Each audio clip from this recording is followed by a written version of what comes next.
Bismillahirrahmanirrahim. Mari kita buka Al-Quran kita, surat Al-Baqarah, ayat yang ke-21. A'udzu billahi minasy syaithanir rajim. Bismillahirrahmanirrahim. Ya ayyuhan nasu u'budu rabbakumul ladzi khalaqakum walladzina min qablikum la'allakum tattaqun. Allahumma arhamna bil Qur'an wa sadaqallahul azim. Baik, dan kita akan menguraikan terjemahan tafsiriyah yang mudah untuk dipahami dan diimani. Terlebih dahulu mari kita memuji Allah dengan ucapan alhamdulillah bi ni'matihi tatimmus salihah. Setelah itu kita bersalawat untuk Rasulullah. Allahumma salli wa sallim ala habibillah sayyidina Muhammad Rasulillah sallallahu alaihi wasallam. Amma ba'du. Di sini ada beberapa potong kalimat yang ingin kita konsentrasikan. Satu, ya ayyuhan nas, wahai seluruh manusia. Di dalam ulumul Quran, para ulama telah menetapkan seluruh ayat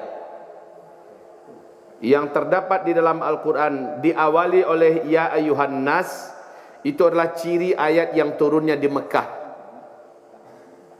kecuali surah Al-Baqarah dan surat An-Nisa.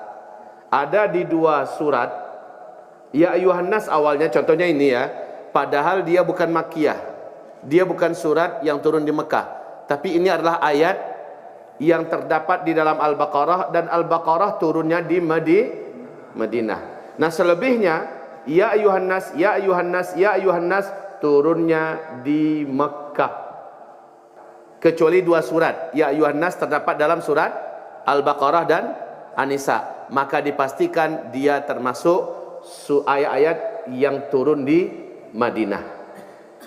Yang pertama. Yang kedua, u'budu rabbakum. U'budu rabbakum. Ibadahilah oleh kalian Rabb kalian. Tadi di situ kita dengar artinya Tuhan kamu. Ibadahilah Tuhan kamu, sembahlah. Tuhan dalam kamus bahasa Indonesia adalah kosakata yang diambil dari bahasa Sangsekerta, yang artinya adalah pemimpin para dewa-dewa. Itu Tuhan. Kalau orang Hindu punya keyakinan dewa itu banyak. Ada dewa api, dewa angin, dewa air, dewa tanah, dewa petir, dewa macam-macam dewa. Nah, yang paling jago, yang paling kuat diangkat menjadi pemimpinnya. Pemimpinnya para dewa-dewa ini disebut dengan Tuhan dalam bahasa Sangsekerta. Itu kamus bahasa Indonesia ya. Maka tentu saja Allah tidak boleh disebut dengan Tuhan.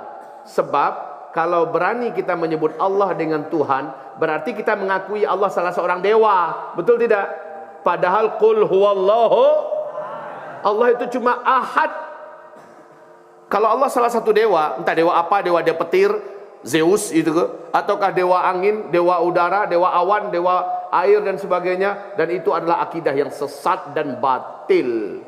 Maka Rabb tidak boleh kita artikan dengan artian sebagai Tuhan. Kalau begitu, wahai manusia, ibadahilah oleh kalian Rabb kalian. Gitu aja. Jadi kita jadikan Rabb itu sebuah kosakata sendiri ya. Dengan arti Rabb ada 5 arti Rabb. Dalam kamus bahasa Arab arti Rabb itu ada 5. Oleh para ulama-ulama ahli tafsir juga menjelaskan arti Rabb. Ulama bahasa juga mengartikan arti Rabb. Arti Rabb yang pertama Al-Khaliq, Sang Maha Pencipta. Arti Rabb yang kedua Al-Hafiz, Al-Murabbi, yang maha menjaga, yang maha merawat, yang maha memberi rezeki semua ciptaannya, yang maha menghidupkan dan maha mematikan. Itu arti Rabb yang kedua. Arti Rabb yang ketiga adalah Ar-Raziq. Arti Rabb yang ketiga adalah Al-Malik, yang maha memiliki semua ciptaan. Itu arti Rabb yang ketiga. Apapun yang telah diciptakannya, dialah yang memiliki. Arti Rabb yang keempat, Al-Mudabbir, yang berhak dan hanya dia satu-satunya bisa mengatur seluruh apa yang telah diciptakannya dan seluruh apa yang telah dimilikinya. Dialah Allah Rabb. Jadi arti Rabb di sini, satu, Sang Maha Pencipta.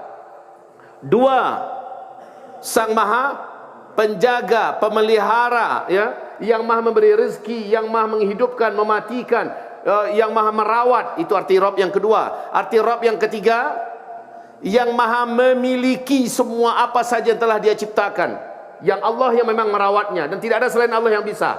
Dan yang keempat arti Rabb, Al-Mudabbir, yang maha mengatur. Allah yang mengatur seluruh alam semesta, langit dan bumi, dan beserta isi dua-duanya. Itu arti Rabb. Maka dalam hal ini Rabb kita panggil saja dengan Rabb. Jelas? Jadi paham oleh kita, dalam pemahaman Rabb itu terkumpul sekian arti tadi. Maka ya ayuhan nas, wahai manusia, u'budu rabbakumul ladzi khalaqakum, ibadahilah oleh kalian Rabb kalian, alladzi, yang khalaqa, telah menciptakan, kum, kamu, alladzi khalaqakum, yang telah menciptakan kamu.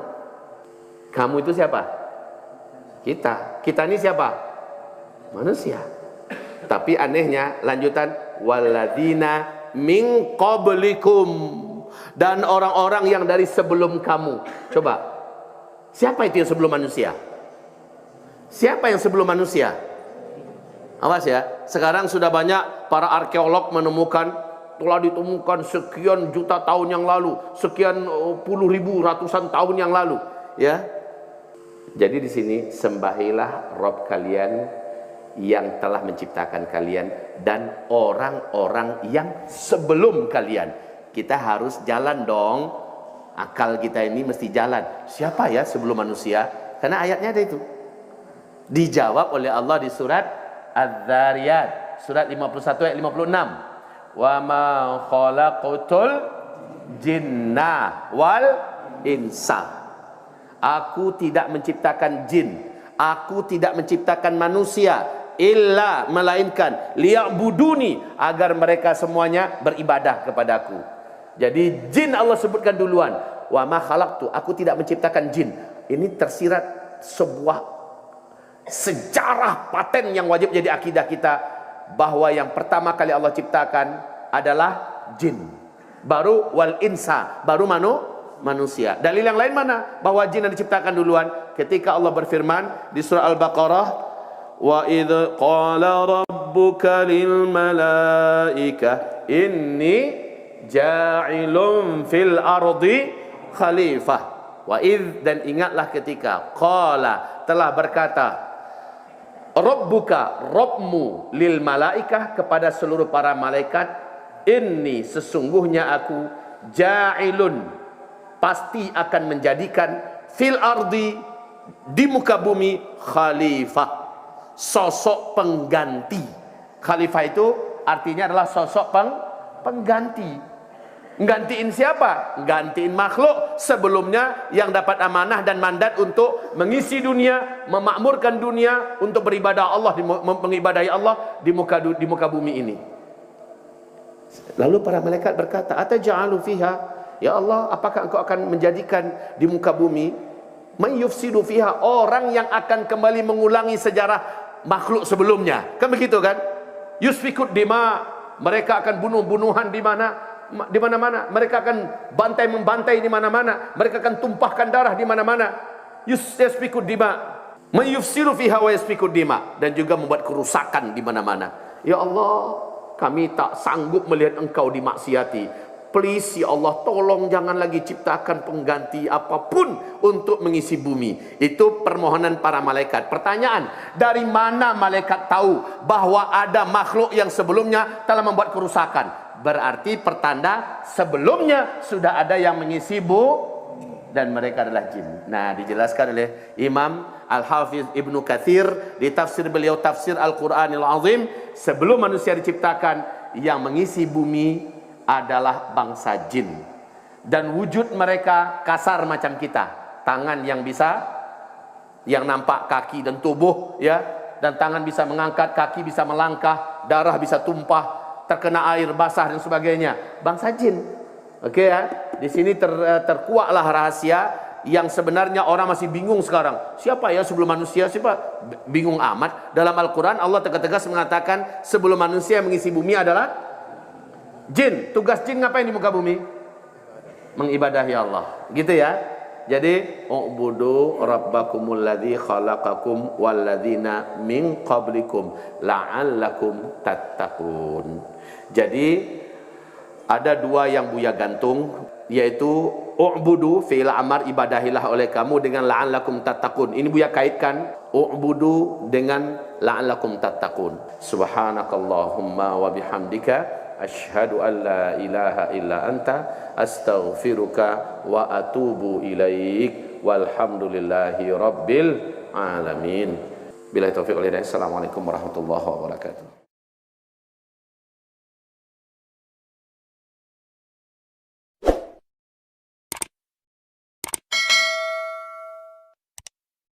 زهراني